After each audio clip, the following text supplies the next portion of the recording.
Hey everybody, it's Jason Blaha here, and today I want to chat with you guys a little bit about some of my favorite prehab exercises and why we utilize them. You guys will notice in my videos, and even for a lot of my clients in their vlogs, I will discuss band work, right? When we discuss band work, you'll see me discuss reverse hyperextensions.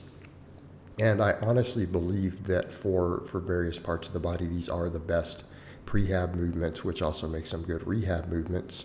And particularly, let's discuss bands first. So you guys will see me throughout this video doing high rep band press downs. You'll see me doing high rep band extensions. And it's been my experience that high rep band work on single joint exercises seems to really give the most bang for our buck for strengthening tendons, getting blood flow to tendons, building tendons up, if we're going to use lighter type movements to do it in the limbs. Right, specifically, I will say in the limbs, whether it's bicep tendons, tricep tendons, patellar tendons, or the quads insert, hamstring insertions, things like that. And the reason for this has to do with a few different things. Number one, connective tissue doesn't always get a lot of blood flow to it the way that we would like, particularly if we don't train it with a lot of volume. We don't always get the blood flow in tendons. There aren't a lot of capillary beds around it. But if we do a lot of this higher rep work like this, these really high rep things, it can help bring blood flow to those areas. It can help us build capillary beds near those insertions. Okay, and this will help our tendons heal, recover, and grow faster. All right, this is a benefit from a recovery perspective, and particularly when we're dealing with inflammation of the tendons. Right, when our tendons are inflamed, this will help do that. Okay, because again, it is helping get blood flow to those areas, which gets nutrients in, everything else.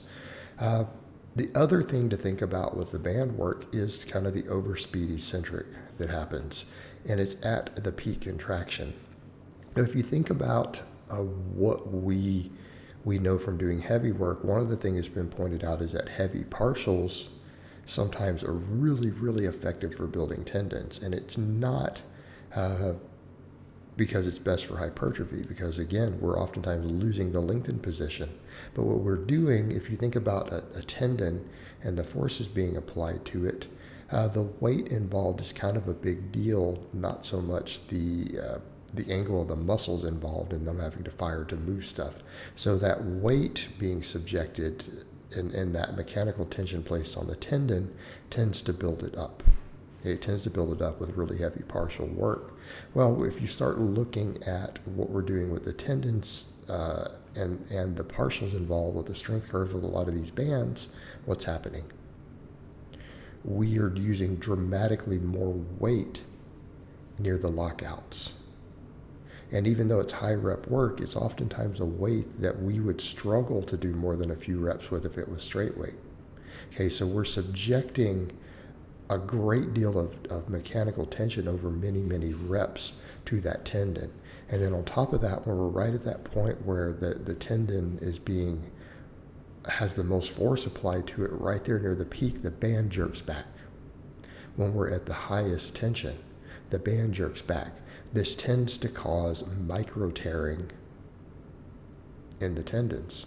And as long as it's not excessive and we can recover from it, it's the same thing that we see with muscle tissue. How does your body respond? It responds by thickening it up. It wants to hypertrophy those tendons. It wants to make them bigger. Now, a lot of times if we're having a lot of tendon inflammation, that's not always a good thing by itself. But when we combine it with the blood flow aspect of it, it tends to work really, really well. And I find that these are things that I can do for people who have tendon pain. For my clients, I find that oftentimes done for weeks or months, it will alleviate that tendon pain. It will alleviate that inflammation.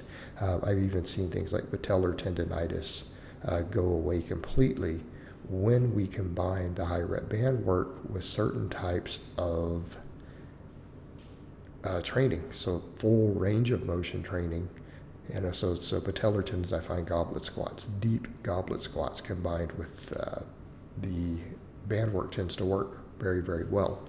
So a lot of it's the same idea. We go over to reverse hyperextensions. Well, we tend to do a lot of volume on the reverse hyperextensions. Even the heaviest, you'll see me do 5 sets of 10, but for a lot of my clients, we'll do 5 sets of 25. So we go back and we think about what's going on with the capillary beds all through connective tissue. Well, what is your lower back?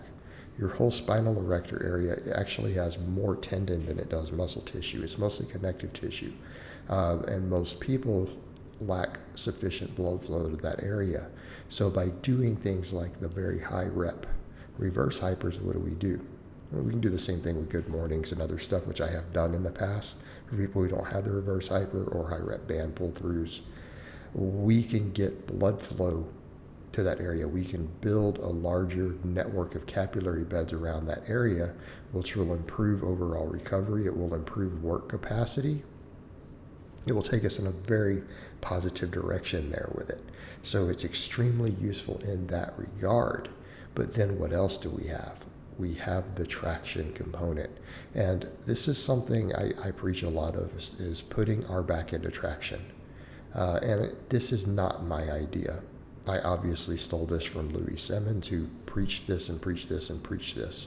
And today, as far as living coaches you'll see out there, you'll see Matt Winning discuss that quite a bit. They will both discuss that. But Louis Simmons, again, basically the grandfather of powerlifting, he pushed that, and this is one reason he built the reverse hyperextension machine. That ability to put the back into traction, to pull on the spine, helps with restoration and recovery from all of our axial loading, because most of us are doing relatively heavy squats and deadlifts. Relative being relative to your strength and the programming you do. Me, a lot of my clients, we're maxing all the time on squat and deadlift variations, like on a weekly basis. So in that context, we're subjecting ourselves to a lot of compressive stress and axial loading. Anything that can pull the spine back apart to put traction on it is beneficial. I mean, your weighted pull-ups, weighted dips, all that stuff can do it. Even our glute ham raises, hanging leg raises, those things all do it. They all contribute there because we have the spine in traction. But the reverse hyperextension does it under load. So we then have a load putting us in traction, pulling those vertebrae apart, helping with the restoration, helps us recover from all the spinal compression that we subject ourselves to. All right, so it really is a multi-purpose exercise. It allows us to not only help with that recovery end and to pull that apart, but it also allows us to build tendon, to build capillary beds, and blood flow to that area. So there's actually some overlap when we compare the band work for limbs with the reverse hyperextension for the lower back. There's actually a lot of overlap, and these are some of my favorite tools to use. All right, guys, but that's really all I have to say on that today. I hope it's been informative, and I'll talk to you guys next time.